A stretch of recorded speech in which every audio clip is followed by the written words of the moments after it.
Hey, hey, hey. Hey,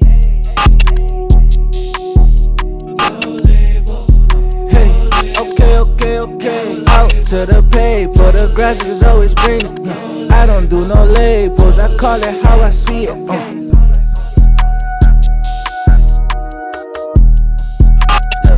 Okay, out to the paper, the grass is always greener. I don't do no labels, I call it how I see it.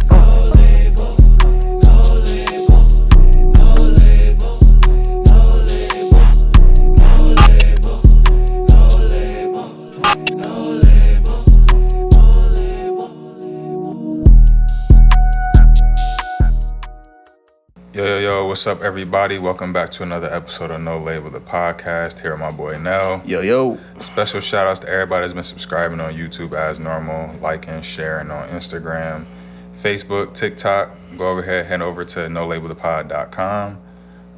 Nell, go ahead and get into that newsletter. Absolutely. Tap in with our newsletter. You know what I mean? Sign up. We fix it on the website so it'll pop up first thing, so you ain't got to keep scrolling to the bottom. We listening to the feedback and we're adjusting according to y'all. Y'all the ones who support us, so we want to help y'all any way possible. Today, we have another Buffalo staple in the media space.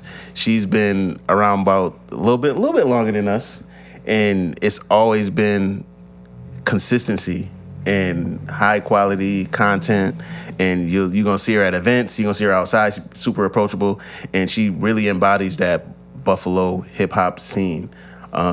It's a pleasure to have her, and we're super thankful for SNEAKVIBING Schondra. How you? What's up, y'all? How y'all doing? I'm doing pretty Great. good. Doing pretty Wait, good.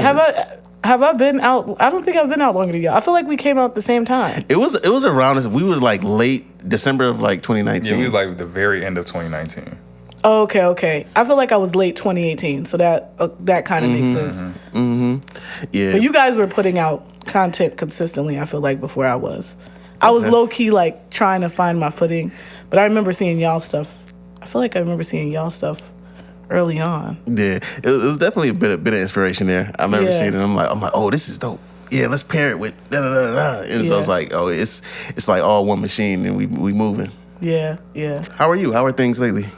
Man, I feel good. I feel happy. A lot of dope things have happened recently. A lot of dope acknowledgments that makes me feel like I'm on the right track. You know, when you're creating and you're relying on people to interact or their responses, it can be nerve-wracking sometimes because you don't know how they're going to react.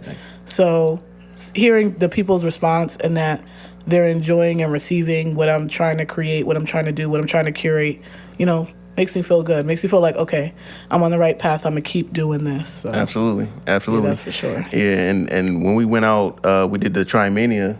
We were doing some live content. Reboot. You know what I'm saying? And we saw you there. Your room was super fire. How was your experience there? Man, shout out to Buffalo Art Studio. Specifically, shout out to Lauren.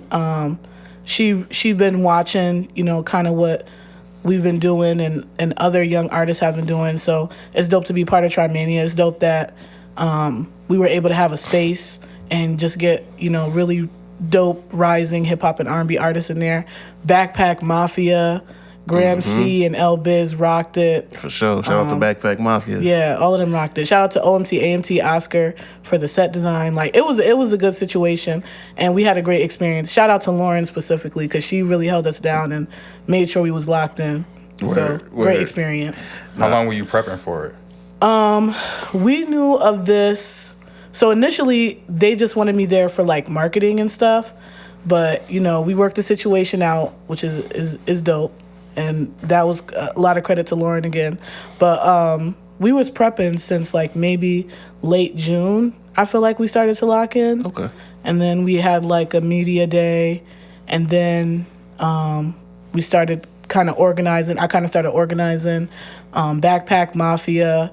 They became a part of it, and it just became a whole situation. It was good. The day of was really our sound check and all of that. Everybody came on time. Like our sound check was great. Shout out to my dad. He did all the sound. Shout out to your My pops. dad was rocking gospel party. Shout out to him. He set it off. He had a DJ set. So man, it was a good time. I wish I could have saw like everything, because I saw people skating, I saw people with like lights on. I know y'all probably saw all different type of stuff. So man, but shout out to Eat Off Art, shout out to Buffalo Fashion Runway. They was in the house too. So sure. you know, the culture was represented. That was my main thing, is just for the culture to be represented. If you have all 6 floors and you got all these activations, like we need at least some space to represent the culture. And I feel like I did that. Eat Off Art did that. Buffalo Fashion Runway did that. A couple other people did that. So. Nah, absolutely. I wish they had that when we were there. Yeah, that would have been so, because we had a studio at Tri-Main for a little bit, but that was like tail end of COVID, and that was when they stopped it for a while. So yeah, that would have been so crazy to have everybody pulling up to the podcast studio. Yeah, that would have been fire. Even if you had like a studio, podcast space, you know, Word. to just like in one of the hallways and just like grab people. But y'all kind of did that. Yeah, we make do. You know what I'm saying? We gonna make it shake. Yeah, we thought doing like the run and gun stuff would like allow us to explore and get on the different floors and like meet more people versus just being stationed in a specific spot. Yeah. That's one thing when I saw the video. Shout out to Alex Rohi, who did the recap of the Trimania event. Like, seeing all the activations and the performances specifically, like, I was jealous. I was like, damn. But we was lit. We was lit in our space. So For sure. How are you feeling about the local music and hip hop scene right now? Man, I'm feeling like we have so much potential. Like, when I was telling somebody, like, when I go to other spaces, like, I've been to, like, Rochester, Syracuse, and other places, and anytime Buffalo is represented, we really kill it. I think one thing, this is, like, a plus and a minus with us, is that, like, because we grew up with a lot of these people, this is my talented cousin or my talented brother. So even though they have this innate talent, we don't recognize it as, like, this is, like, something Special that could feed your family, or, like, travel. You can travel with this and show other people what you can do.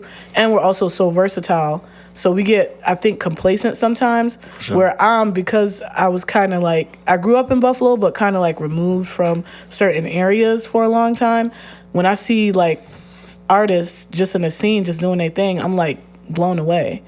So I think that's what we need to recognize, how like special we are here, and how when we go out of the city and go to all these other places, like, people are marveling at like what we can do, because we have our own like our aura here. Yeah, other shit, like, I've been traveling all up and down like the East Coast, like overseas. I have not seen a place like Buffalo that embraces their. Only place I've seen that embraces their local artists like we do is like Cleveland. Cleveland, you'll be in a club and it's all local music.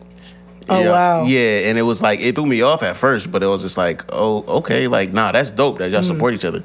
But I've went from Florida, North Carolina, Africa, 2 different cities, like, and it's very, like, I'm searching for the local music scene, and it's hard to find.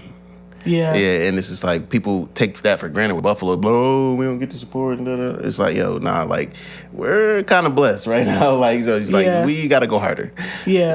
We just got to unify too. I was just about to ask that. What do y'all think it is that's like holding us back? Because Griselda had what they had.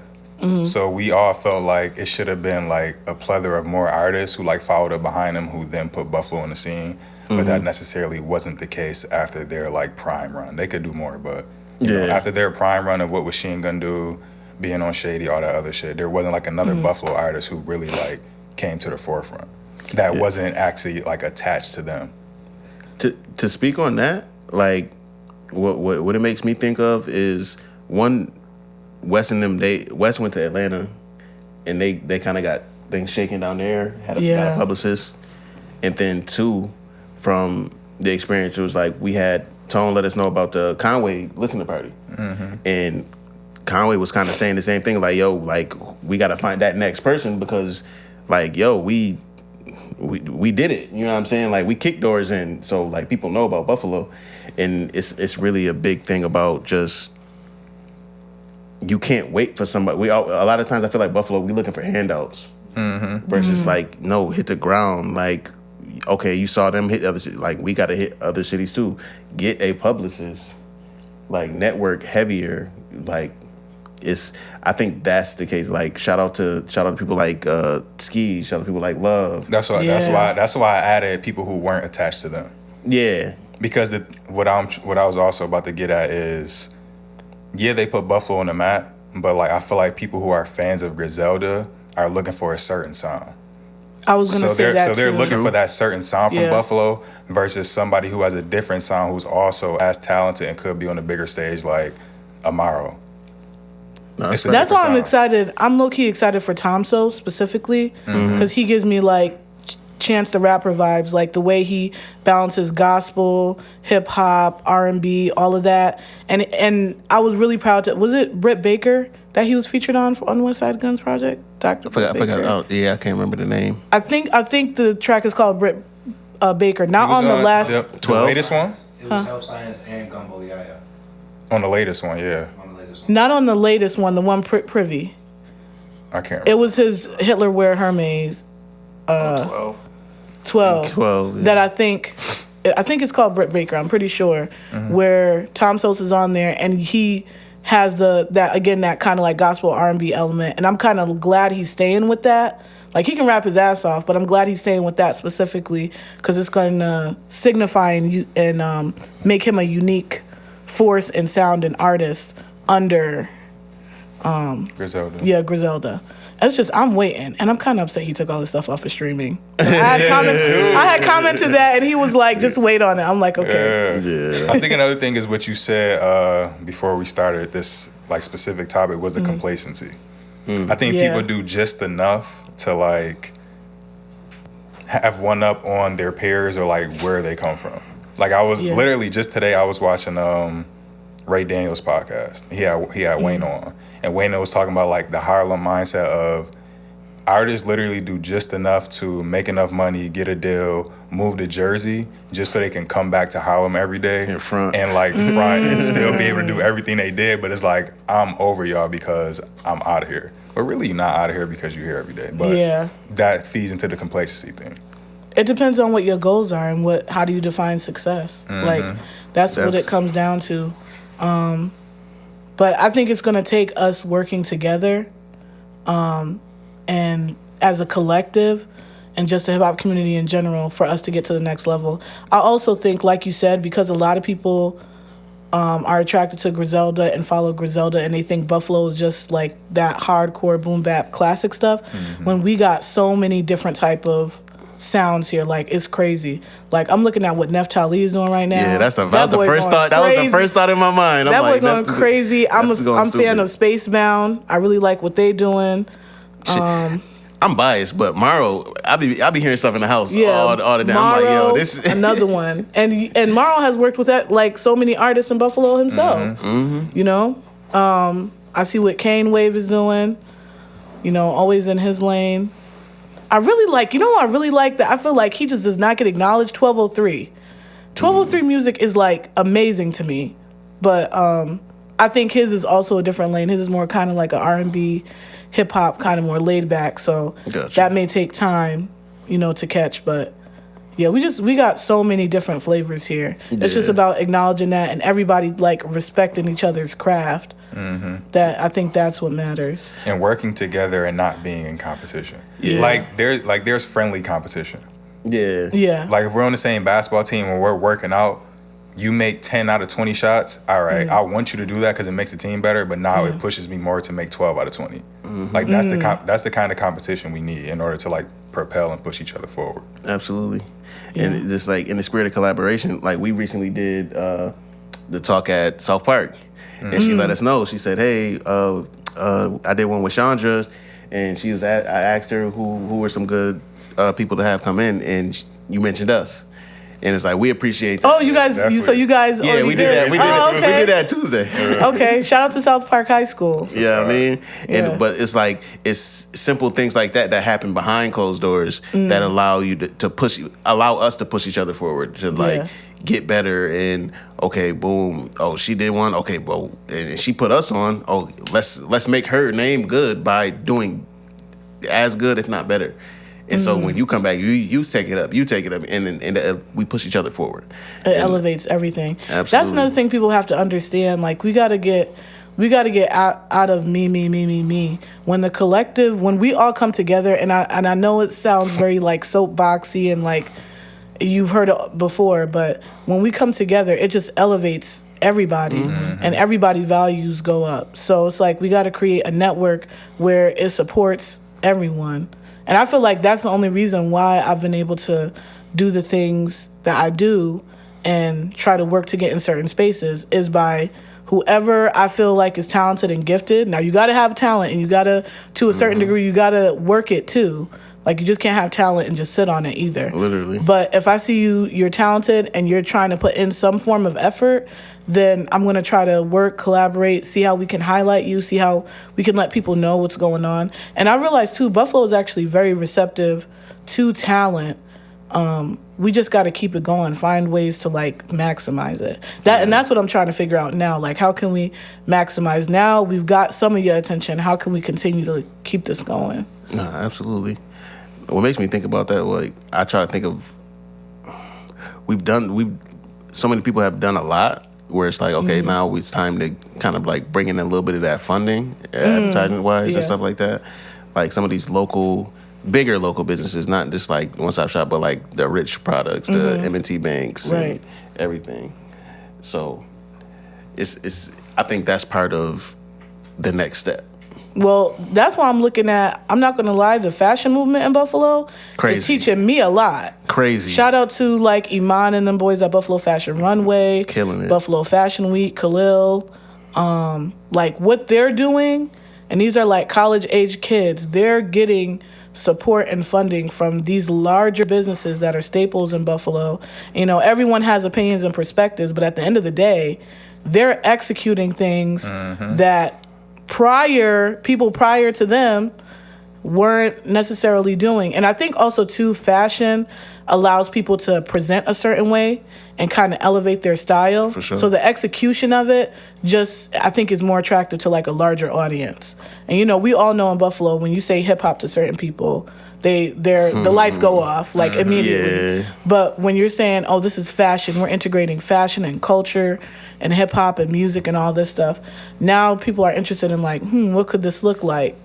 So I think the fashion community is going to help us in that way, kind of recognize how we can maximize, you know, our talents and gifts so that everybody is feeling supported.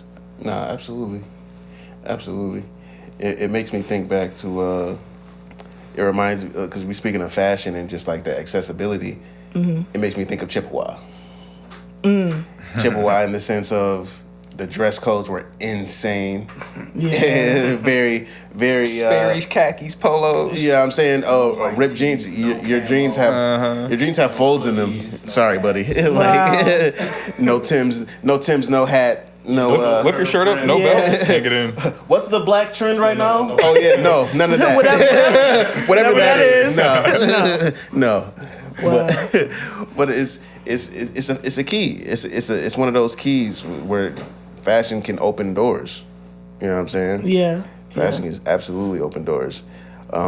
We see that with hip hop acts, and one that's been in the news somewhat as of late, Kanye West.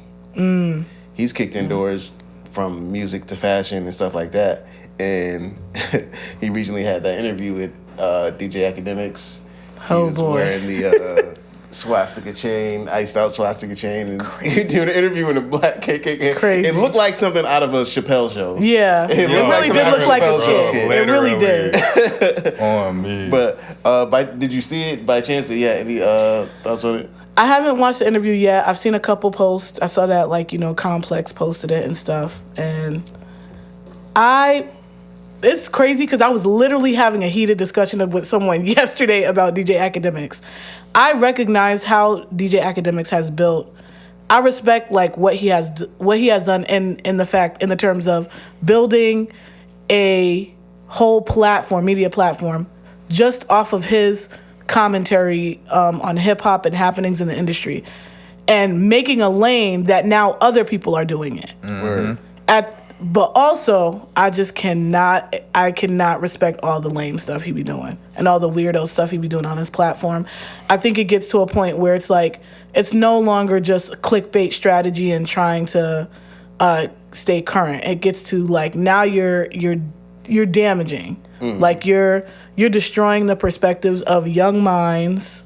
You know, I'm even kind of even conflicted with like when I watch Kai's stuff, like Kai Cenat stuff, and he has certain people on, and I love Kai Cenat. Like he's lit. Like what he has done is freaking historic.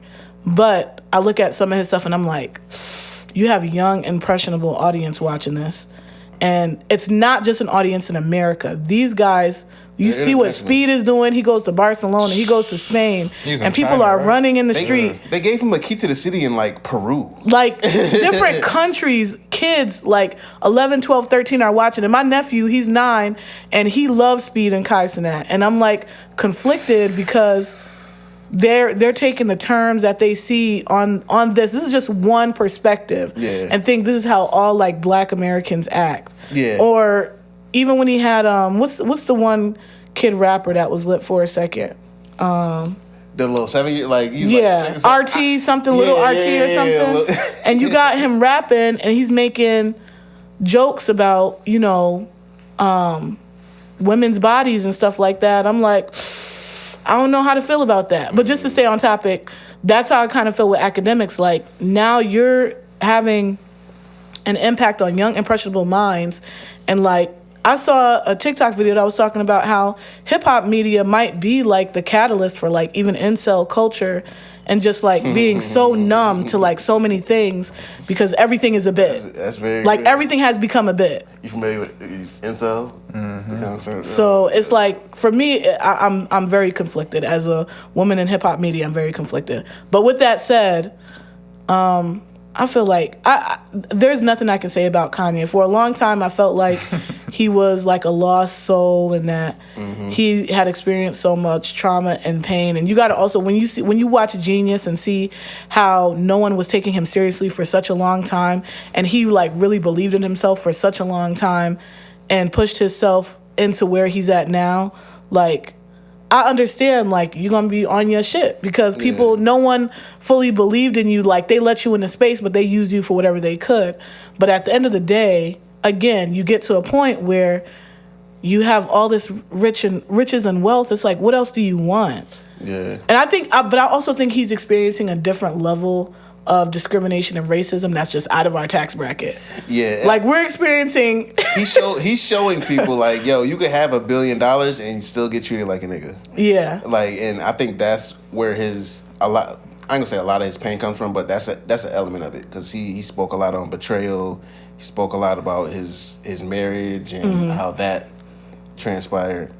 But the thing that I found most interesting about it, that I conveniently noticed that they didn't post on social media and stuff like that, was when he had the swastika chain, and he was speaking on. He's like, they profit off our pain all day.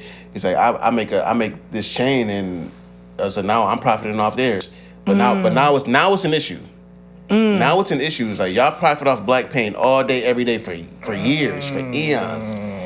But I started wearing it, and now I'm public enemy. I need to be in a mental institution. Damn. I thought that was brilliant. Yeah, I thought that was brilliant. He was kind of spitting with that one. outside of all the shenanigans and all the crazy shit. Yeah, Damn. That was a brilliant point.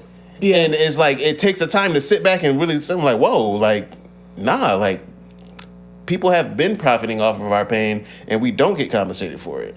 And it kind of makes me backtrack. I was like, oh, that's what you're doing with the MAGA hat or the All White Lives Matters tees and stuff like that. And it's like, I get it, but he has such an issue in terms of communication. Yeah, that message his presentation in a way. It gets lost. It gets lost in all his shenanigans, and it's just like. Why do you think that clip wasn't posted conveniently? Either by does Kanye have Instagram still? You know why? No, I'm asking about like the personal accounts. Does Kanye still have Instagram? Kanye, I don't know if he has. I don't know if he has I know Instagram. he has X. He has the. Okay, so why do you think academics didn't post it? Why do you think any random account didn't clip that up and post it? The same reason why Ty Dolla $ign is getting certain calls saying that we're gonna drop Leon Thomas. All right, what's the reason? Saying the same reason. Wait, why are they saying they're gonna drop The viewers Leon don't Thomas? know the reason. Clickbait. Can you say the reason? I'd like this to go on YouTube. You're an articulate fella. You can find a way to say it. Let me do that. So Kanye West is clearly like he has an issue with a certain group of people that try to limit what he has to say. And he was saying this group of people is the same people that are trying to stop, that have been quote unquote taking advantage of artists in the hip hop industry for however long since its inception. These same group of people are saying that like because they can't affect his money, they're going to affect the artists that stand next to him. And he has this whole concept of betrayal of everybody around him. It's like, but there's a group of people that apply pressure. You know what I'm saying? So that same group, the same people that can easily get associated with his chain, is the same group of people that he feels like he has an issue with and that are going to apply pressure to other artists to not rock with him.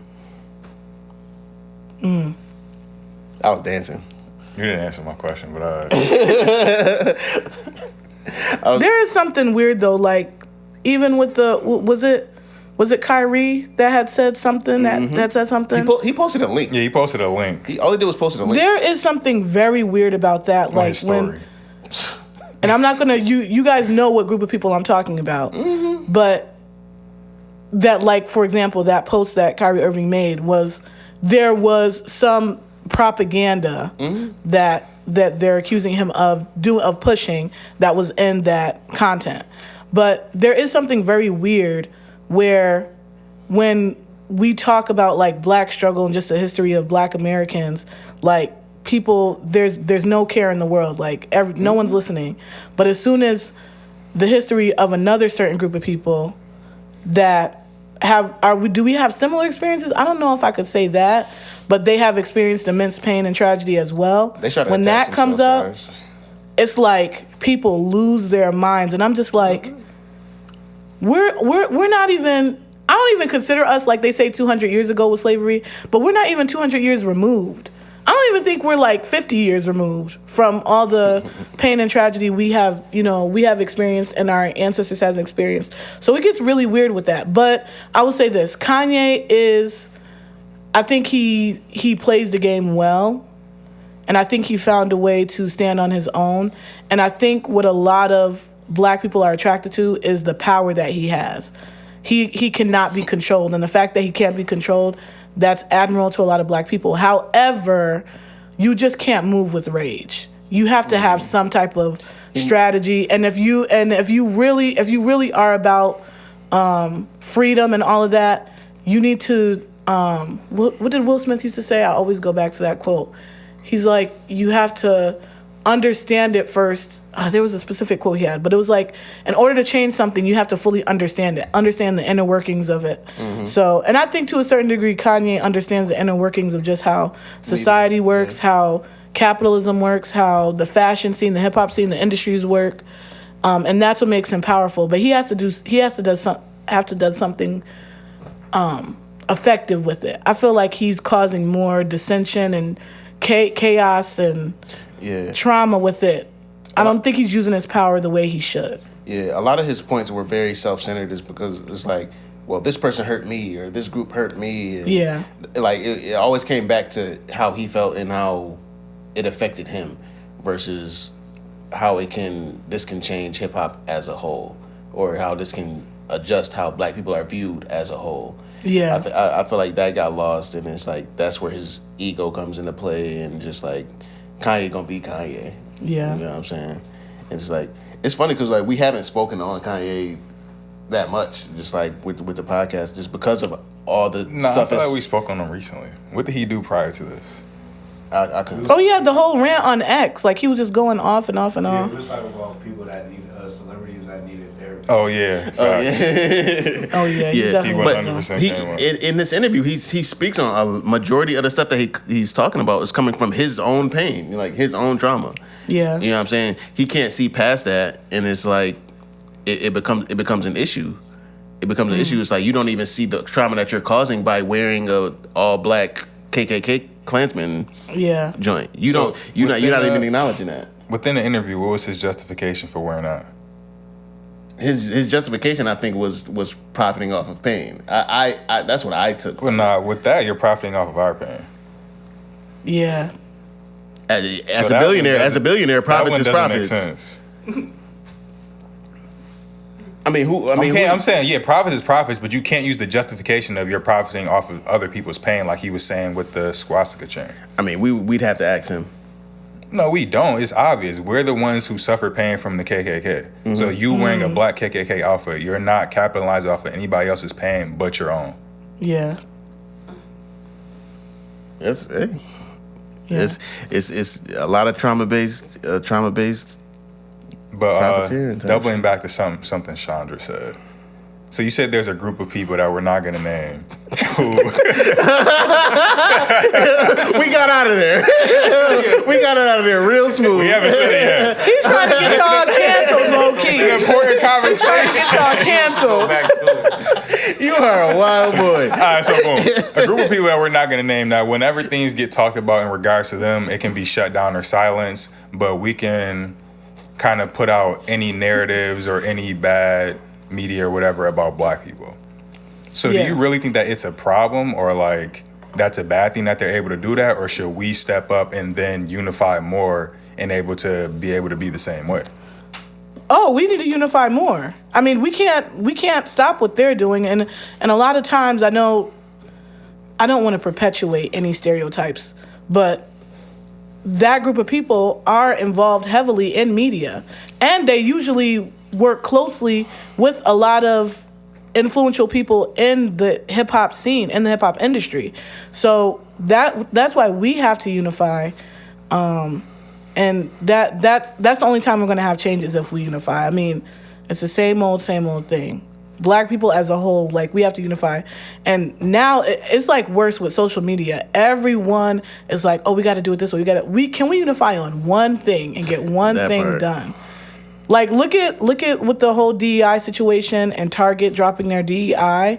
They're losing a lot of black dollars, and now they have to readjust and rethink about what they're going to do for the next couple quarters.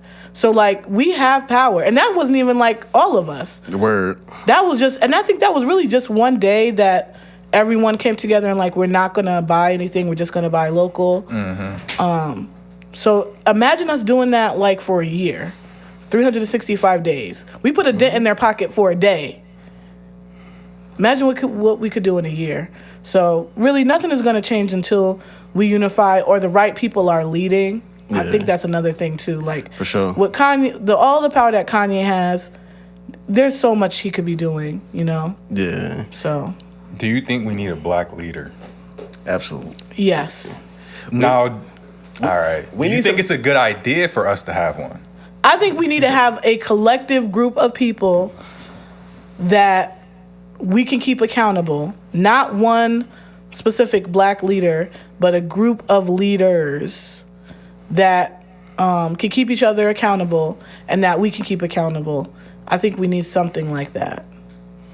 Because when we had, in the past, when we've had the black leaders, they've been assassinated. So it's like, why would somebody actually want to step up to the forefront and then become that person just to, again, not get the That's a job good done point. that you intended to get done, but then be assassinated? Cost to be the boss. I used to ask Okay, myself, but if actual change isn't being made, I what's used the to- cost? I used to ask myself this question a lot. And shout out to Burkina Faso's president, Ibrahim Traoré or something like that. He is like leading the independent front on terms of Africa, like kicking out foreign countries, get rid of embassies, get rid of. Oh, I think I heard about this. Yo, he's incredible. And like in the past 2 years, 18 assassination attempts. Like recently, like one was last week. But he's not stopping Wow. on, no, we're going to get our independence and we're going to make ourselves self-sufficient, whether y'all like it or not.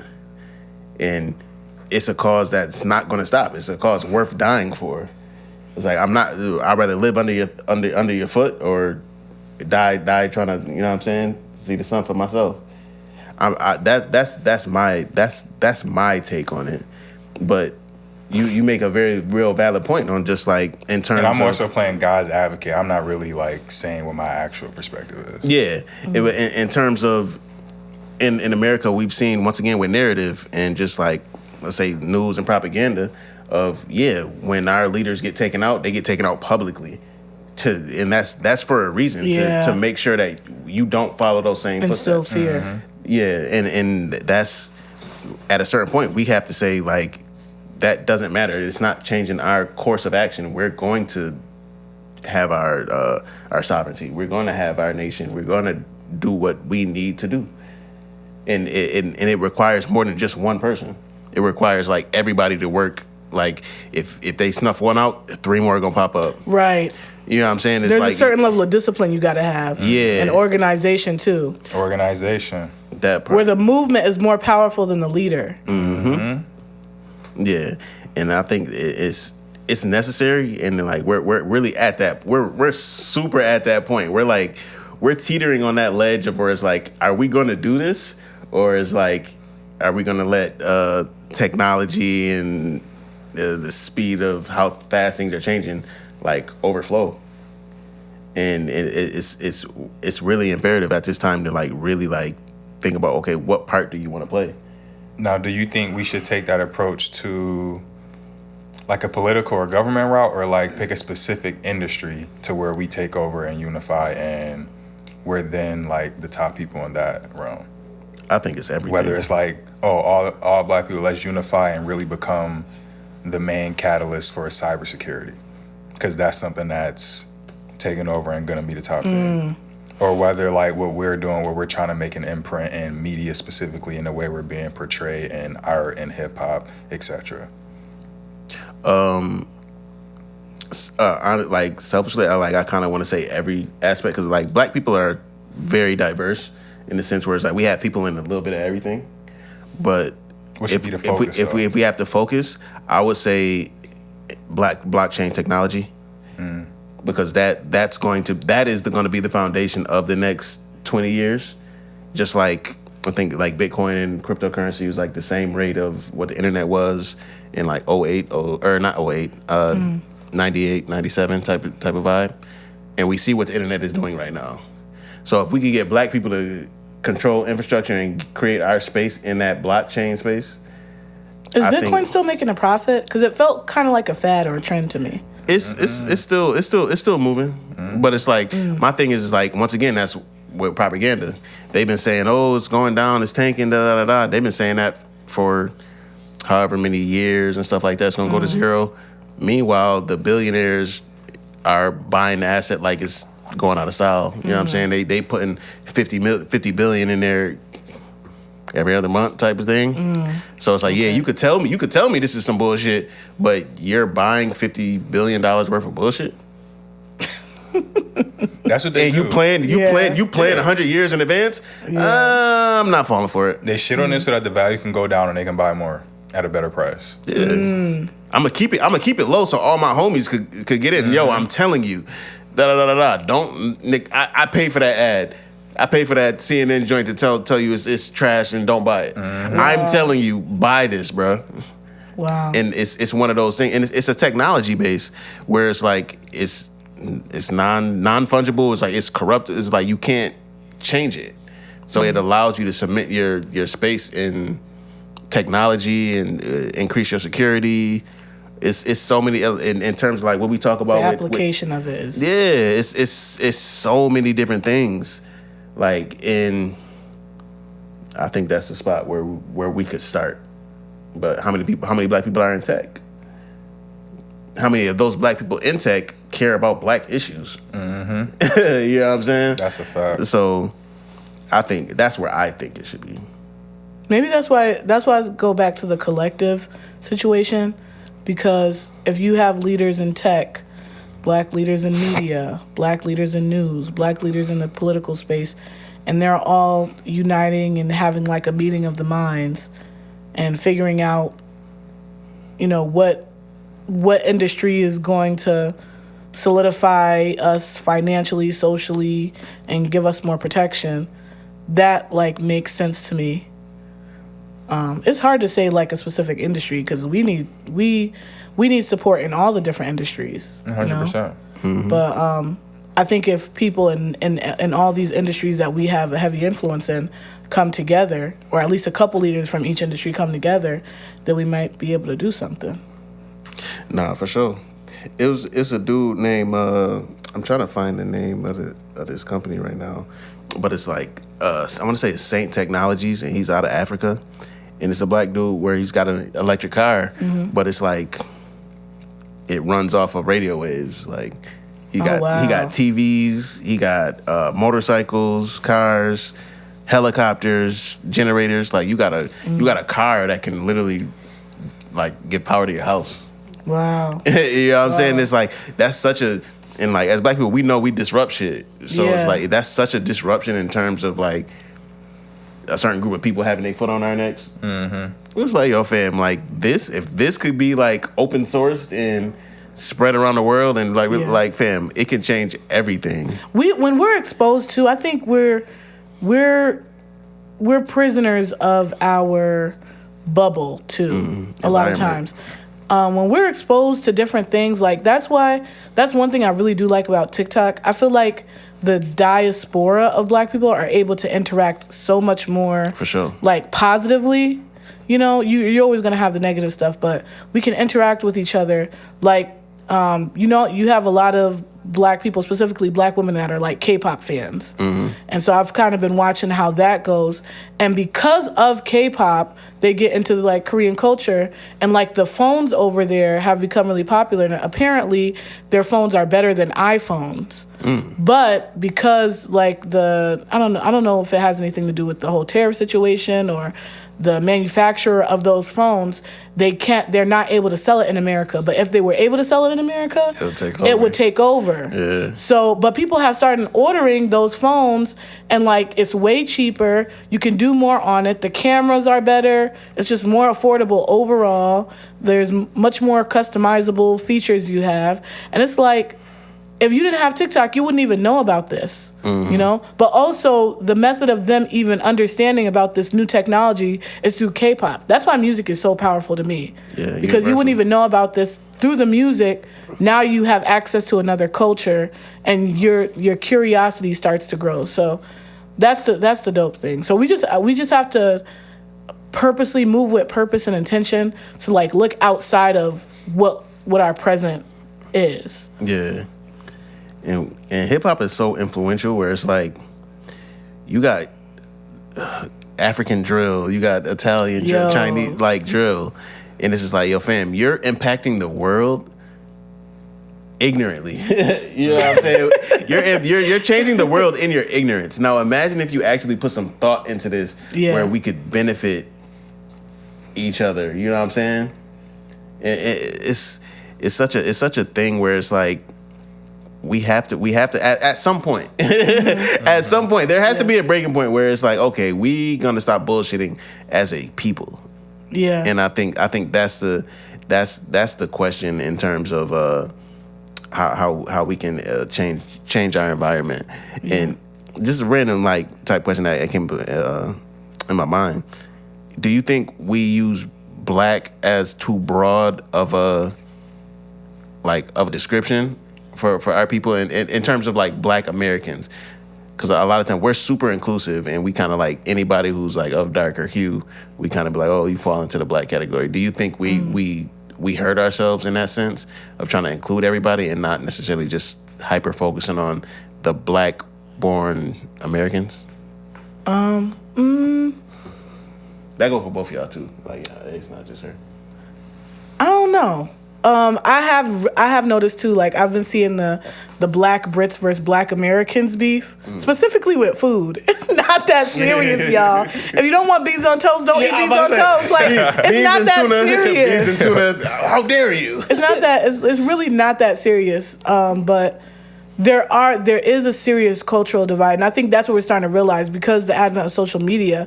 We're starting to realize there's someone across the country that looks exactly like you, but their culture and the way they see the world is totally different. Sure. And so it's really hard for us. And people have to understand the black American experience is so specific and so unique. And we've experienced a different kind of trauma and struggle that's it is physical, but it's so much more like mental and social now. Absolutely. And so that's why we say Black American, because a lot of our history was stripped away from us. So that's how we identify. But at some point, there is going to have to be a new definition for that, because people are unifying, crossing cultures, and I don't know. I don't know if just Black Americans sticking with Black Americans and us trying to figure it out. I don't know if that's gonna work. It could. I don't know. At least here, it may work here. But I think at the end of the day, we're going to have to work with our brothers and sisters in different countries and places. For sure. Absolutely. So, What you think? I think if there's a common interest or like a common thing that we're promoting, then it being specific. You saying like in terms of labeling it as Black media? Just not even just media, just like as Black people as a whole. A lot of time, like the term Black came out of America, but it's like we attribute like, okay, if they come from the Caribbean and come to America, now okay, now you Black. If you come from Africa and you come here, you got darker skin, you're Black. Oh no, we definitely shouldn't broaden that in that way, because when they come over here, they view us a certain way as Black Americans. yeah. Whether that's they view us as a higher, or they view us as lower, or they view us as not taking advantage of the opportunities we have here.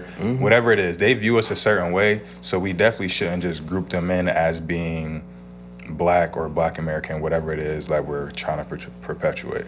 In the Black media sense, I think that if there's common interest there, then having that label or including them within it, I don't think it's a bad thing, because kind of like hip hop is worldwide. So no matter where a Black person is, whatever their actual like ethnicity is, there's still the common ground of hip hop and art and culture. And that's what we're trying to push, and that's what we're trying to show a more positive side of. So in the media sense, no. In a global sense, yes. Nah, If that makes sense. Nah, that absolutely makes sense to me. It makes me think of like, because you mentioned like I Show Speed and Kai Cenat. Like Kai Cenat has like Nigerian ancestry, but then you got Speed. I'm not too sure of his origins and stuff like that, but he's going to other places, and he's kind of, to me, he's doing a lot of cooning. Yeah. He's doing a lot of cooning, and it can easily like distort the Black American image, like globally, and that's always a concern for me. Just like I don't necessarily know the impact of it right now, but it's definitely something that's of concern. And I had a conversation with some of my students, and they're talking about Blackness and stuff like that, and what's African American and stuff like that, and I'm like, I was saying it's kind of like a weird term, because if you really want to get into it, Elon Musk is African American. Yeah. He's born in Africa, came to America, like got his shit, like he's African American. So I think that's where Black makes the distinction. Yeah. Because Black specifies that you are a Black person or a melanated person in America. But like even that's not even specific enough, because like you said, you have Caribbean Americans here, you have Africans that came here after, you know, the civil rights era, or even during the civil rights era, but their intentions coming here, they came here voluntarily. They weren't, you know, forced here. So it gets dicey, man. Really dicey. It gets tricky. In that sense, it's like we need to have, once again, that solidarity and having a full understanding, a definition of, okay, this is how we're moving. This is how we need to address things in order to help us as a whole. You know what I'm saying? I think that's definitely key. That's absolutely key in just like pushing our people forward, hip hop, media, everything. It's all tied together. You can't escape it. I have a question, because it makes me think of the unity that Black people had when Kendrick Lamar dropped Not Like Us. I wonder where that came from. Part of me is like, it's this revolutionary song that we could play at a barbecue, but then the other part of me is like, oh, people just enjoy the beef.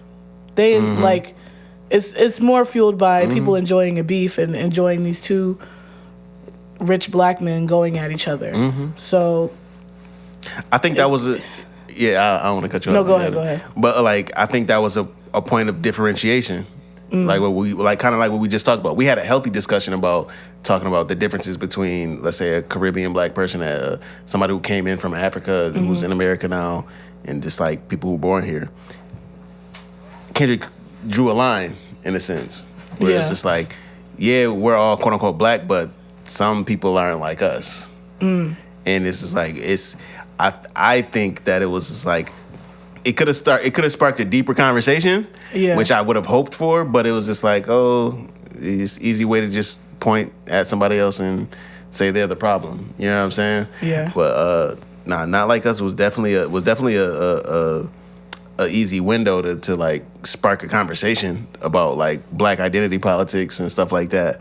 But I feel like it did to a degree, but not, like you said, not to the level I would have liked. Because literally a couple weeks later, that Nokia song started being everywhere. And I was like, who's calling? And I could just be, that song fire. A K-Dot fan. It's OD. But, all right, so here it is. I'm a K-Dot fan, ride or die. So I just couldn't get with it. So the person that put out that song, Not Like Us, right? Why didn't he stand on that and then perpetuate those things that y'all are talking about? Why didn't he just put the song out and then do 2 interviews where he didn't actually address that? One of the interviews, he actually ran away from that point and didn't address it. Instead of standing on it and saying like, nah, this is actually a line in the sand in terms of our experience and then their experience as being black. They're referring to whoever Drake is. It's funny because I've had a conversation with Kyrie about this, right? We've had plenty of conversations about this. Because he had the opportunity, and he didn't go on black media when he did that too. Let's point that out, but continue on. Because of Apple Music? Because you're talking about the Apple Music? What's that one shit called that he did the interview with SZA? Oh, yeah. Yeah, so. Okay. My opinion on that is... Wasn't it Ebro and Nadeska he did the interview with? That was for the Super Bowl. That was for the Super Bowl. There was one before that. Oh, okay. And my opinion... And that was still for Apple Music, and that's not black media. Yeah, my opinion on that joint was, as black people, we look for, once again, our entertainers to be our leaders. And that's not... This nigga caping, bro. But you're caping. It's a thing where it's like... He put the song out. Stand on what you mean behind the song. What do you mean about him being a leader? Nobody else put that song out then is expecting Kendrick to be like, hey, Kendrick, you heard what he said in that song? We need you to, articulate it and stand on it. No, nigga, you put the song out. Stand on what you saying. I feel like he hinted to that at the Grammys, though. Like, he was just saying... You feel like he what? I feel like he hinted to that. No, we're not talking about no hints, though, Chandra. No, stand on what you mean and stand on what you're saying. Super valid. But what he said was, when he was at the Grammys, he said, like, hey, like, I just want people that's in hip-hop to know, like, this is a craft, like, this is an art, this is not anything to play with. And I think really that was his message, but... I think there was even a deeper message in there that maybe, I don't know, maybe he didn't feel comfortable or qualified to talk about. Yeah. But I do think the people needed it. It's possible. He shifted it. He shifted it from like a divisive conversation. You said you're a Kendrick fan, right? I am. He shifted it from so I don't even know why to like a West Coast unification. Because y'all both caping right now. But I can't say you wrong, bro. It's like because I've been watching him for so long. Where it's just like, yo, I want to see everything you do win. You know what I'm saying? But you're right. You have a right to be critical of him in that sense. But my thing is just like, I don't look for the artist itself, like the person who goes into the booth to now come in front of a podium and describe to every nuance of the politics and how this should be. I don't. I swear to God, I don't. But actually, as a people, we have a history of doing that. You're saying podium, get into the politics. We're not talking about that. We're talking about say what you mean behind what you're saying when they're not like us. That doesn't necessarily involve politics, or it doesn't involve anything involving the government or being on a podium. Like I don't want to turn this into a Kendrick and Drake conversation, but let's stop caping, bro. Like at the end of the day, he didn't stand on what he said. And that's what we're referring to. Now, what he's saying wasn't wrong. The message behind Not Like This isn't wrong at all. I agree with it. But stand 10 toes on what you're saying and what you mean. Because you've had opportunities to do it. And that's just that. Because if it was any other artist, y'all would have been killing him for it and saying that he's not speaking up. Shit, why didn't Drake speak up when he said... you rapping like you're trying to get the slaves free. He ain't speak up on that. Yeah, that was crazy. We not talking about Drake, though, are we? Nah, we talking about Kendrick, the Black Panther, right? That nigga said, he said, y'all niggas want to be, y'all niggas are slaves. I'm about to keep making this slave music. Y'all gonna keep dancing. You see, he deflecting, though, right? He deflecting. I am, but it's hilarious. But also too, that brings up a good point of like you were saying, like entertainers are not our leaders, but kind of for us in our community, they are. Like I think about Muhammad Ali. I think about what's the actor that just died, that just passed away? Chadwick? The Caribbean guy. He was a singer. He was an actor. Harry Belafonte. Okay. And he was aligned a lot of times when we have black entertainers or performers or whatever, they do kind of, and our history has shown that they kind of start to lean into those activism spaces and become voices for not just their creative pursuits or their sports pursuits, whatever, but also for, you know, their people in their community. So yeah, I can understand why that happens. I'm not gonna lie. There was something very spiritual, I feel like, by, you know, seeing K-Dot perform at the Super Bowl and opening with like, you know, the revolution will be televised and stuff like that. But I think like we spoke on narrative and just like the perspective of black people is just like, my thing is just like, if you ain't making me dance or you ain't making me laugh, you can't educate me. That's a good point too. Yeah, that is a good point. And I think that's a narrative about black people that I personally don't like. And it could be a reality. You know what I'm saying? That I have trouble gripping, like having a full understanding of. But I think that's something that needs to change within our culture. That you have to entertain me in order to lead me, and it's childish to me. Yeah, like it's childish as hell. And I agree. I want to pivot a little bit though, because we haven't talked about anything sneak vibing. There has been this is a good conversation. I love this there has stuff. been some changes and some growth since our last sneaking interview. vibes. Yeah. So originally it was Sneak Vibing Blog. Yeah. So why did you transition and change it to now being Sneak Vibing Media? So I was in an accelerator program. Shout out to BNMC, Buffalo Niagara Medical Campus, and I was in that intensive program when they were teaching us just about operating as a business. And I had mentors, and one of my mentors, shout out to Dante, suggested that I change it to media, Sneak Vibing Media, only because that's an umbrella over multiple things. And like, I'm still trying to. I think I was trying to find my footing in one way a couple years back. Now I'm trying to find my footing in another way. I understand that, you know, my platform has an impact and that people are watching it and artists need support. So I'm really trying to figure out a way to continue growing. And so that's why it's media now, because we capture content. We're highlighting what other people are doing. We're sharing events. We're not just like a blog, you know, and really it's kind of leaning away from more of the blog. I still do written work, but it's leaning away from that and more just an umbrella of capturing all this hip hop and art. Even that's why I've went through so many iterations with the bio for Sneak Vibin'.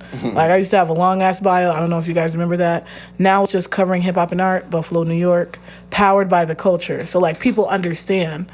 If you're part of the culture, you understand what that verbiage means. So I'm still trying to find my footing in that area, but I think there's been a lot of growth. And I think what I've really been doing is like community building and network building the last couple of years so that I'm prepared and ready for when the opportunity comes to continue to grow and thrive. Maybe even outside of Buffalo. I don't know. That's something I'm still thinking about too, but it's always going to be Buffalo at the center of a lot of the things I do. Gotcha. Have you noticed a difference in engagement in terms of versus Sneak Vibing Blog versus Sneak Vibing Media? Yeah, more so just because of my intentions of how I collaborate and work with people. Shout out to Bridge Upstate, Zach G in Syracuse, and connecting with him Shout out to has Upstate Cypher. Has done a lot. Yeah, just connecting with people outside of. Shout out to like even Rochester University. I think they had me come out connecting with people like that. So connecting with people just not just in Buffalo, but like Western New York, upstate New York. Shout out to Steve Mules and what he's doing, the One Train Cypher We've been kind of locking in low key, so I'm just trying to grow my network so that when it's time to really elevate to the point that I want to, I'll have that support. You know what I mean? So, Word. yeah.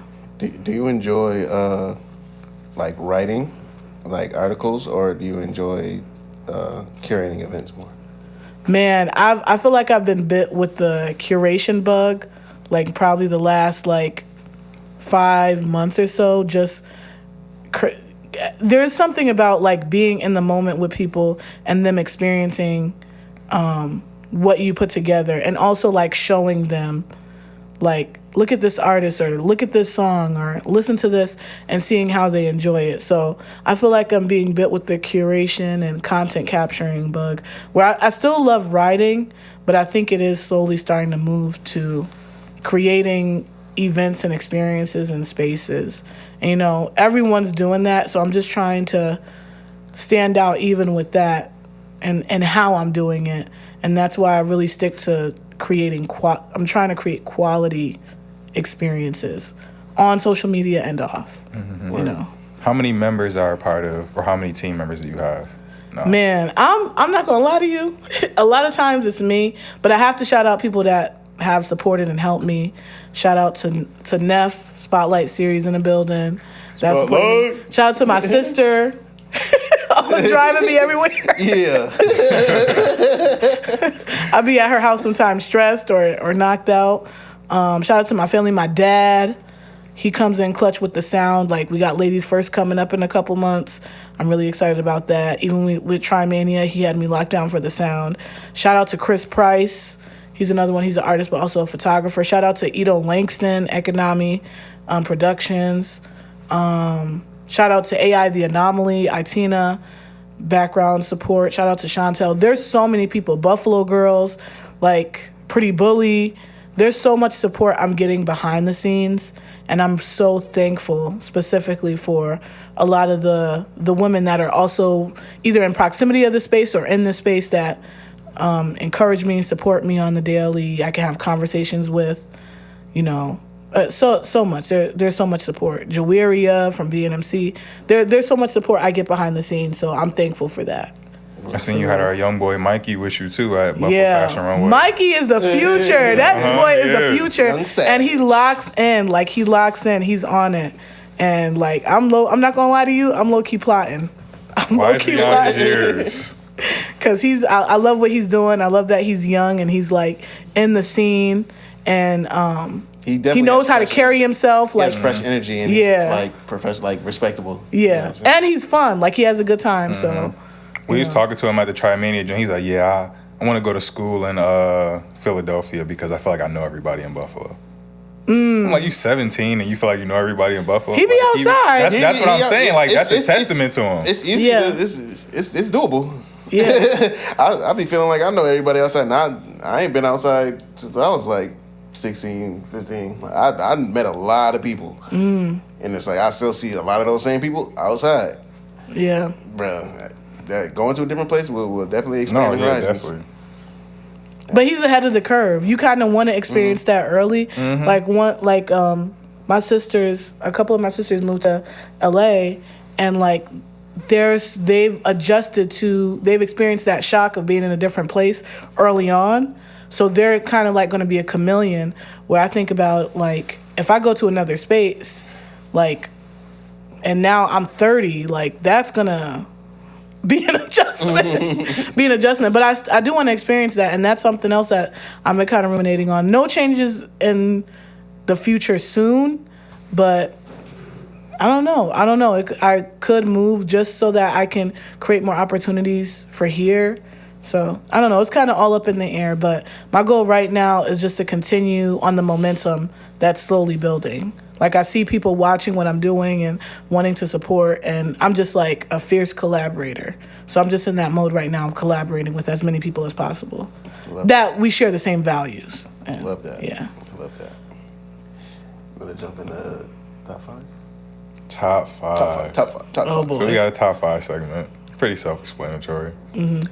What are your top five outlets that you go to for productive and inspiring information? Like music related stuff? No, just in general. Music life. You could say the culture, quote unquote. The culture. Okay, so platforms just in the culture. Man, I'm inspired by a lot. I'm inspired by artists who know how to world build. I actually just had a conversation with Jay Skis like last week about this, and how I was acknowledging how he's like building his own world around like sneakers and comic books and stuff like that. Ground level.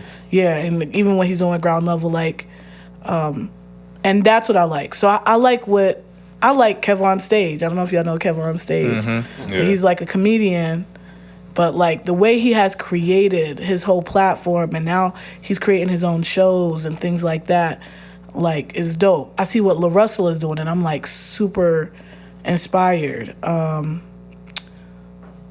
Who else? Toby Nguigwe. I see what he's doing, and I'm like super inspired. And they don't have the mainstream appeal, but they've created their own world where people are subscribing to be in that world. And they're making more money than the major label artists. And they're able to collaborate. Easily.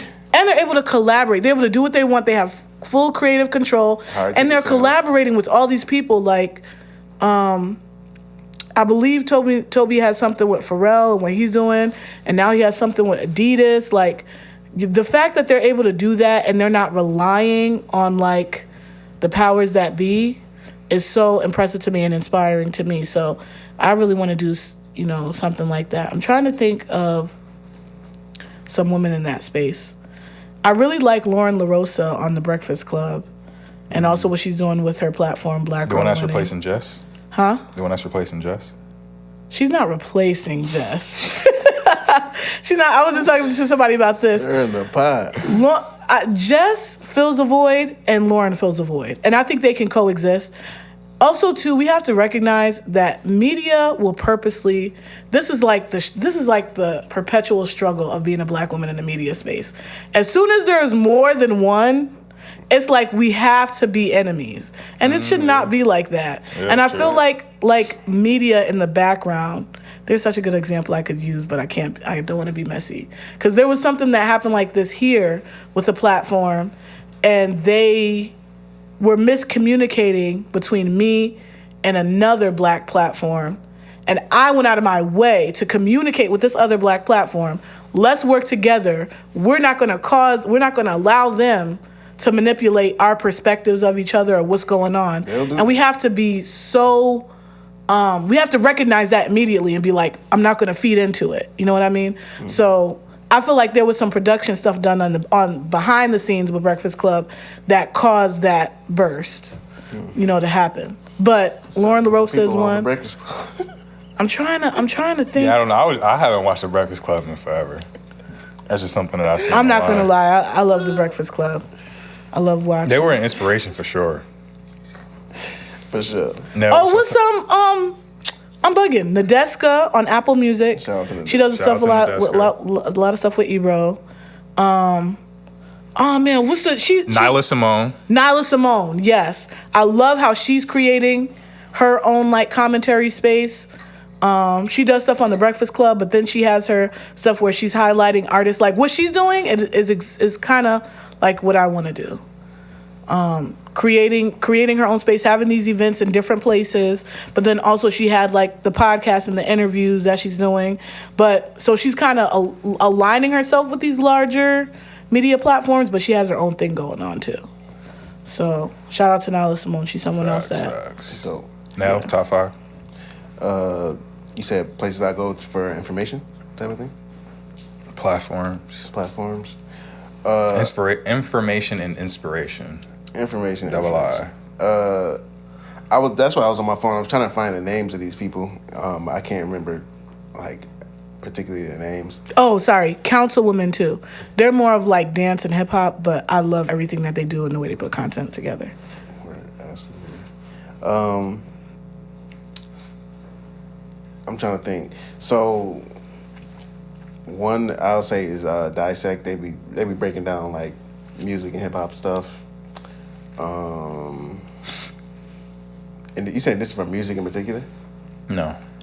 Okay. It's a dude named Base Forge. He brings new information, just like in terms of like, kind of like architecture, geometry, spirituality type of thing. I'm a math teacher, so I'll be on my math. I'll be on my math tip. I definitely go to him. I'm trying to think. As of right now, I used to love DJ Booth. You did. I miss DJ Booth. DJ Booth. DJBooth.net. Like it was a blog era.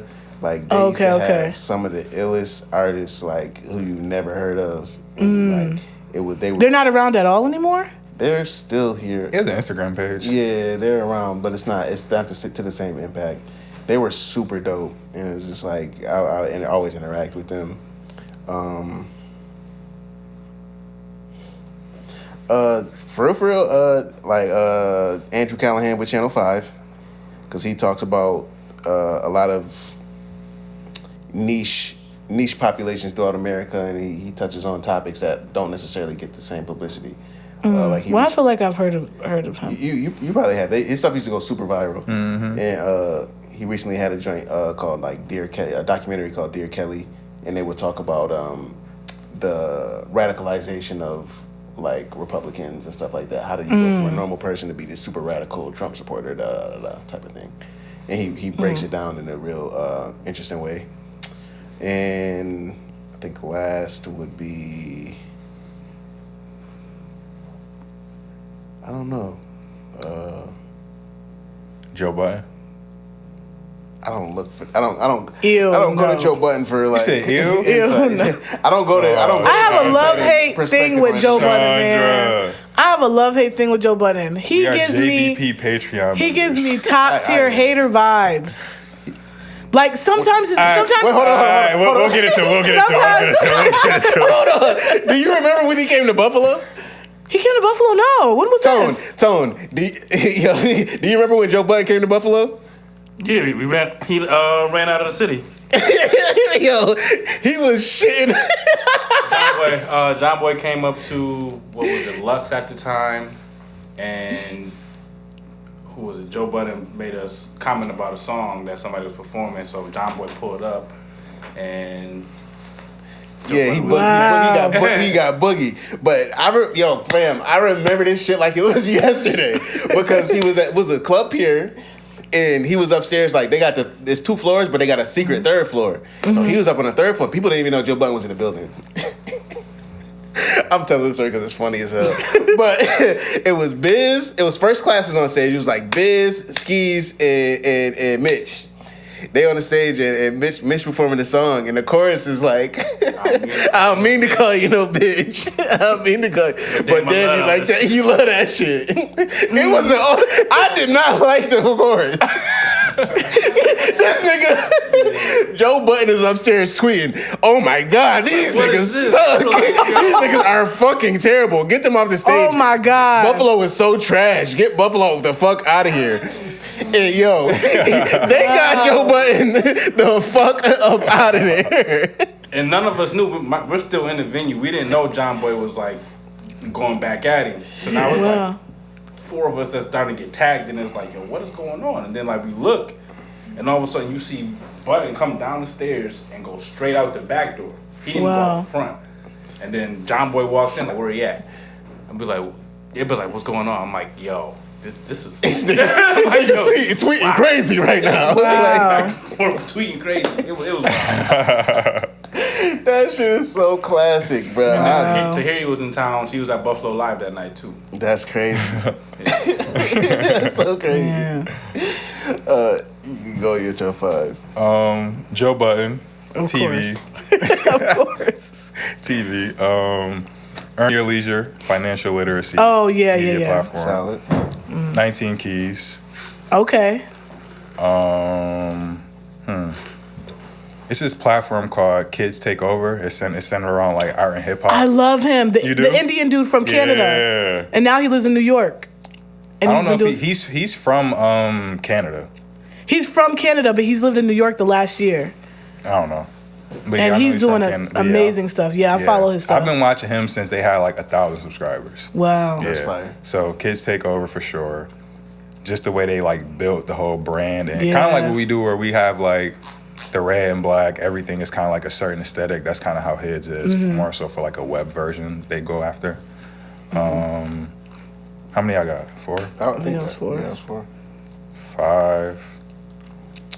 I'll say the Mallory Bros. You know I fuck with the Mallory Bros. That's the twins. So these 2 black creator twins, they're from the DMV area. Oh, I think I've seen them before. Yeah, they go viral all the time for shit. But I did an internship in Virginia Beach for like a summer. So like May to like August. And one of my friends was somebody who went to high school with them. So they put me onto like their reaction channel. Then they started a podcast and started doing like other stuff. But they're in the film industry and they went to actually where Tone went. Where'd you go, Tone? Full Sail?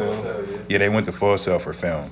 So they have like a lot of expertise on that end and just like videography, production and all that. So I looked to them for that.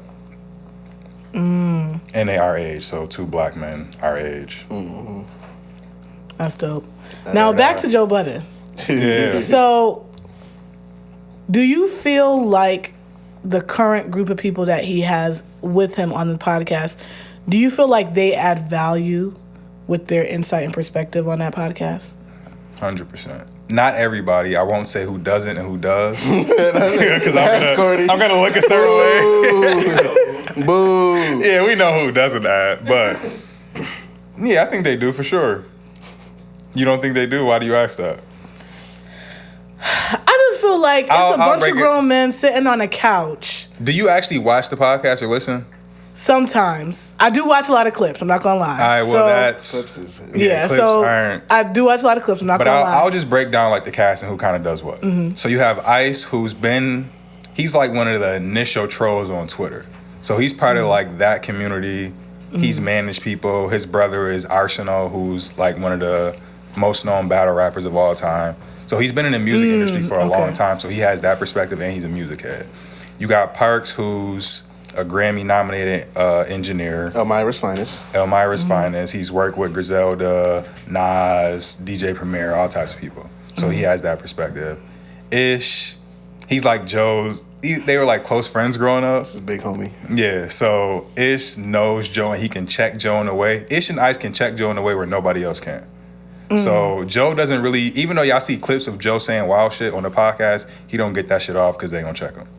So that's kind of Ish's role. He's also in like Real estate and a contractor. So he's a doesn't millionaire need the pretty much. Yeah, he doesn't need the money. Yeah. Everybody know who Queen Slip is, so that's Queen Slip. Everybody knows who Melissa Ford is. What she adds to the conversation, I don't know. But she's Melissa Ford. She's a legend. Who else is on there? And Dr. Mike Lamont Hill, CNBC, Fox News, VH1, MTV. Like, he's a doctor. Is he a regular on there? Yeah, he's on there once a week. Yeah, now he is. Oh, wow. So they do 2 episodes a week, and they do 2 Patreon, so it's like 4 episodes a week. So he's on there like twice a week. Oh, okay. So that's pretty much the cast. I'm not against. I really like Mark Lamont. And then I feel Imani, like- he's an R&B singer who, you know, has industry placements. Yeah. It's a great hip hop platform. It's a good media platform. It's diverse. How do you feel about Rory and Mal? I haven't watched as much since he was caping. There's a lot of glazing going on that side. So you stopped watching him when he started caping for Drake? Nah, I stopped watching before that, honestly. But if we don't include that, I felt like they lost a lot of. I felt like they lost a lot of cultural impact. They're funny, but they lost that serious element to them, which Joe kind of brought. Yeah. And it's like we lost the kind of like that funny element that they brought when they were. I don't agree with that though. But no, Joe replaced it because Joe's just he's a funny dude. But I think a lot of people like the old podcast. I like it too. You know, that's the inception of it. That's where we learned a lot, especially during the Spotify era. But it got better once they left. It didn't get immediately better. Yes. But it got better. Yeah. Like, it's a way better product than it was before. I remember listening to Joe Budden podcast and be dying laughing, like tears in my eyes. With Rory, Joe, but like I've had a few of those moments with the new crew, but not as many as I can remember with them.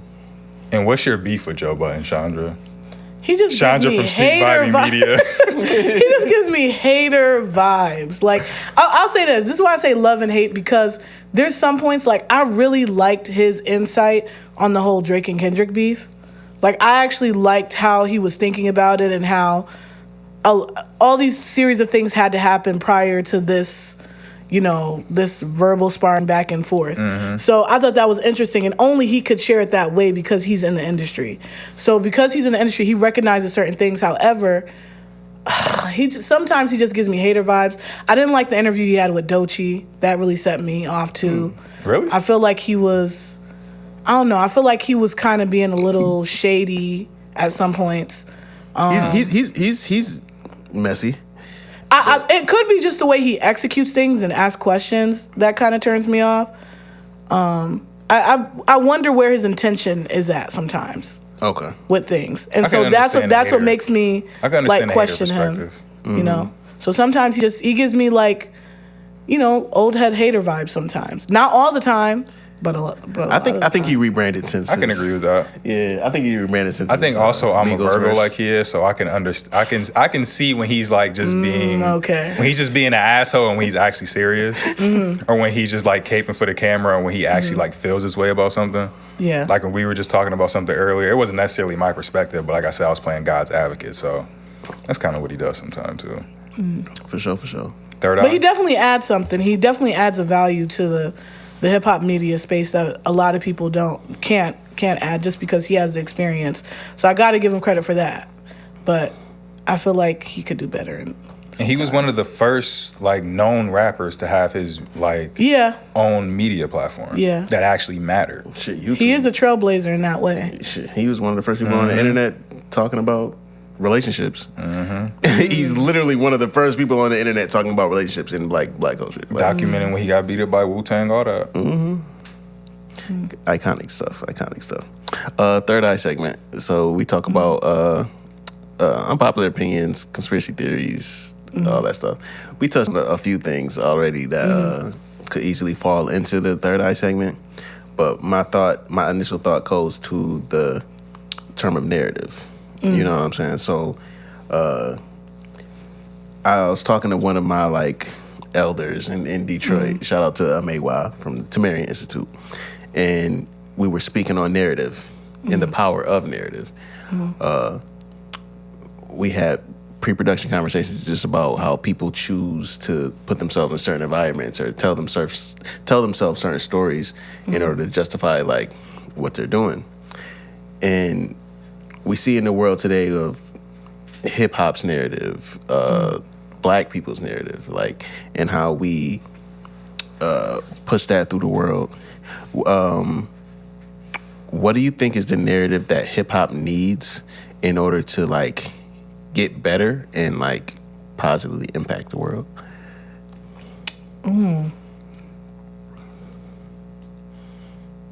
I just feel like we need to show that we're not. I think we need to show that we're multifaceted.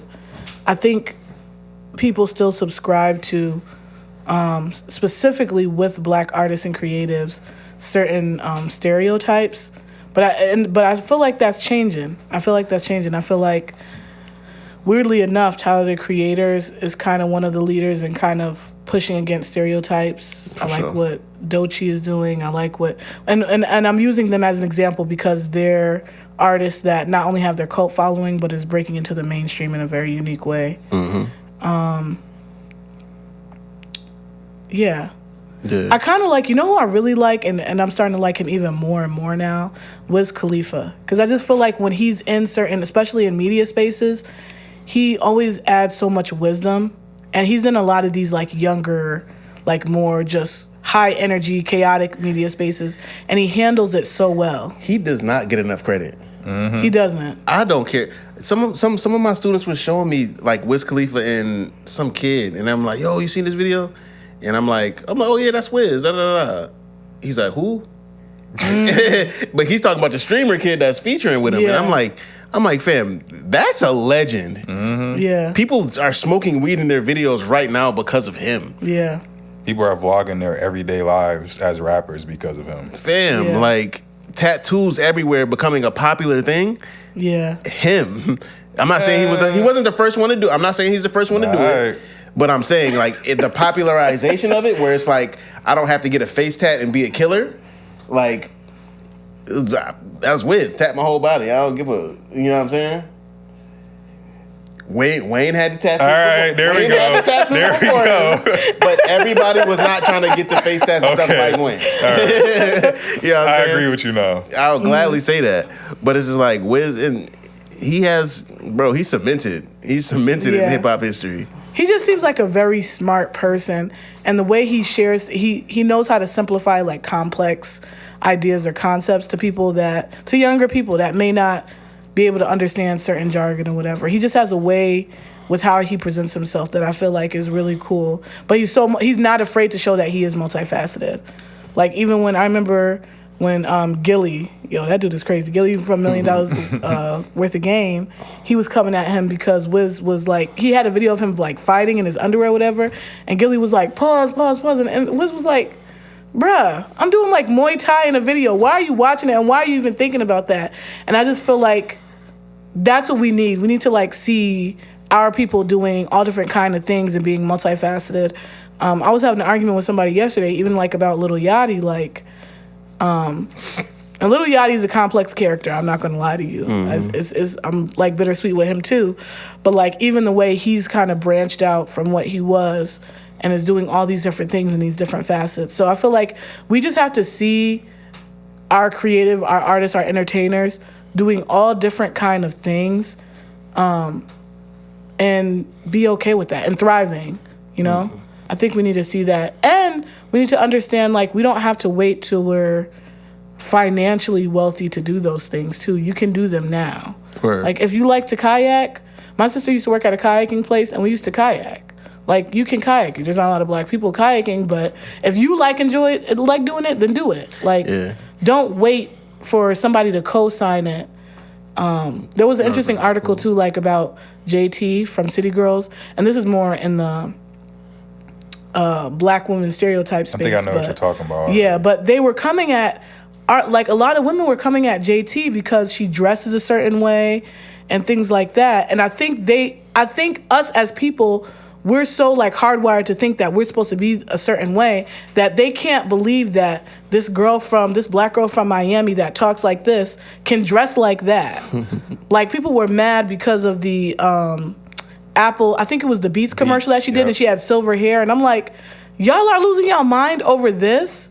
And even the fact of seeing her with Uzi, I think is really powerful too, because a lot of times, the stereotypes that come with the Naruto running black kid in school, and like he can't get with certain women or whatever. Like all of that is made up. Somebody made that up, and we subscribe to it. Like, do what you do what you like. Like, as long as it's not hurting anybody else or causing trauma to anybody else, if you like doing it, do it. Don't wait for somebody to co-sign it and then y'all all hop on the trend. Like, do what you do.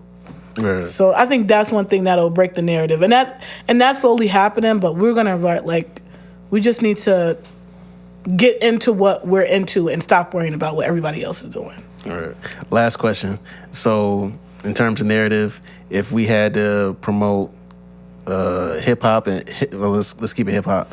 Let's say hip hop and like blackness all together, projected to the world, and there had to be a face for the men and had to be a face for the women. Who would you pick for those two? Oh my God! Right now, the guy who's on it for me is Kyle from Grits and Eggs and Grits. Is it Grits and Eggs or Eggs and Grits? Eggs and Grits. Grits and Eggs. Grits and Eggs. Grits and Eggs podcast. I feel like what he's doing is like dope. Obviously, he's still like on the rise, but I feel like once he gets to a certain level. Hold on, the artist Kyle? No. Podcast. Oh. Kyle from the Grits and Eggs podcast. But who is at that level that could really? It might be 19 Keys. Nelson, he has a perspective on 19 Keys. It might be 19 Keys because what he's doing is amazing. But as far as women, Amanda Seales. Amanda Seales. Get out of here. I knew y'all. Amanda Seales. Why? Let's let her explain herself. Go for it. Yeah, I gotta hear this one. I feel like, all right, because I know people do not. I think her the way she comes off to people is what throws people off. Kind of like how you said, like, you know, the enunciation and Joe Budden's behavior. Like, you know when he's playing around and when he's being serious. She's kind of like that, and I think she can rub people the wrong way, but the knowledge and the detail she brings to like concepts is so important. I feel like she breaks things down in a way where people can the nuance of things. Yeah. She breaks down the nuance of things in our community perfectly. But I feel like the way she goes about it sometimes can put a bad taste in people's mouth. But what she's actually doing, everything she has done is to really unify Black people and for us to respect, acknowledge, and celebrate our culture, our history, specifically within the hip hop scope, as we should. And what she really is like an educator, like a hip hop educator. But she doesn't get that, she doesn't get that respect. That's valid. That's super valid. But I know a lot of people don't like her. Just while we're on the point of narrative, what do you think is the narrative of Black women in hip hop? Like, how do you think they're perceived, or how do you think they're perceived? Just, are you talking about artists? Mm-hmm. I think we're still perceived in a very stereotypical way. Yeah, I think Black women artists are still received in a very stereotypical way. I think there are certain artists that don't subscribe to that, and they have found a way to be shown respect. I think about Erykah Badu and how she shakes the room, but also you have to understand she didn't start in hip hop. She slowly kind of got into it after she was already solidified. Beyonce is doing a lot. And I think breaking a lot of stereotypes, but also she's Beyonce. She's kind of like a rare case, I feel like. One of one. Yeah, one of one. I think, and this is just me being in my bag as a Black woman, I think if we were protected more by Black men, they would not mess with us like the way they do. Or we would not be treated the way we are, just not in society, but also just in the industry and the way we're perceived. I think it's very easy to knock a Black woman down. Like, very easy. As an artist, as a creative, it's super easy to do it. And I think hip-hop media, because it is still ran predominantly by men, like I said, everything is a bit now. Everything is a bit. Like, everything. And they're usually the butt of the whatever the bit is. That's a fact. I think some people need to be like spanked publicly, in a very bad way, and I think that will adjust things. Academics. I really think that would adjust things with some of the youth and a lot of the people. It's hard for me to say because it's like I have a very different kind of brain, and I don't want to say like nothing too crazy. Yeah, I didn't want to do because I have a follow-up question, so I didn't want to do. I don't want to go too. Well, crazy, what are y'all perspective on like Black women in the hip hop space? Hold on, we'll get because we might go on longer. So I asked that because I know you have the Ladies First Hip Hop Showcase. So is that something that you thought about when you and whoever you collabed with formed this? Well, Ladies First was something that I want to do for a long time. So I did it first in 2021. But it was something I knew I wanted to do. And it's always been, I mean, just as being a Black woman in the hip-hop space, I've seen so many Black women within the hip-hop space that are artists and creatives, and I feel like just need to be acknowledged. And then when I became active in Buffalo's hip-hop space, seeing the Black women that come out and support these artists, and sometimes you see more women in the crowd than men that are reciting every lyric, or you have women at the table selling the merch, or you have women selling food, or you have women organizing. Like, Neff is a perfect example. Like, when I would go around with Neff and see all the artists that she's supporting, and it's like, but she doesn't get that acknowledgement of like all these artists that she's supporting. It's not just the artist. There's a whole there's a lot of times there's a group of people behind them, and usually there's a black woman that's really controlling the thing, making sure that it's executed properly. So like that's where Ladies First came from me just watching all the women behind the scenes that were doing things or being an artist, but then also supporting other people. So that's where it came from. And that is an initiative for Sneak Vibing. One of I have 3 branches. One of the branches is supporting women in hip hop, and not just the women that are the face, that are the artists, but also the women behind the scenes, that work behind the scenes. So, absolutely. Going back to your question, how do I feel like women are viewed in hip hop? I think, unfortunately, it's still like a very highly sexualized image in terms of public perception. But I think, I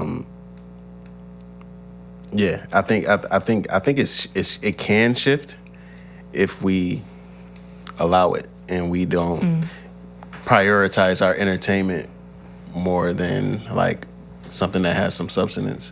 Like everybody was trying to call Doechii an industry plant and hating on her for the lot of grind and the work that she put in, but she showed you the diversity of like, I can be sexual and also I can give you bars and I can make you think, I can speak for my people.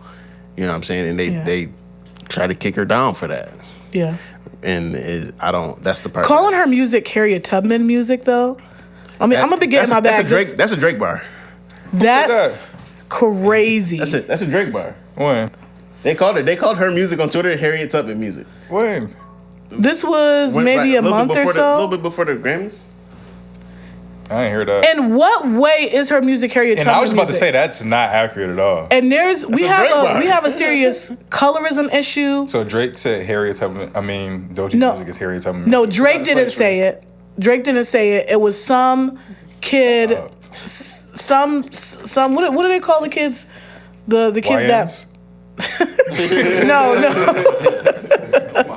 No, it was probably some white kid that said it. But I have a serious problem, and I'm gonna get in and out of this.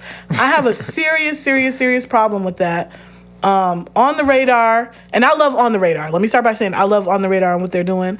But they had a producer come up there because they do these producer breakdowns, and he was like, "We need to stop it with the soulful samples and people rapping over soulful samples." What? Like that's where we come from. That's my favorite part is of hip-hop. hip hop. That's Right? like that is hip hop, and that's my problem. There are people, there are young white men that are for the culture that do support, and I appreciate them. But there are also a lot of young white guys in the media space right now, in the hip hop media space, that are diluting it with junk. And they didn't do their work. They didn't study the history. They have no allegiance really to hip hop other than making money. So I have a serious problem with that, and that's why even like I don't know if you guys remember my Trimania interview. I was enunciating Let us know. black. I was enunciating black because it's very important.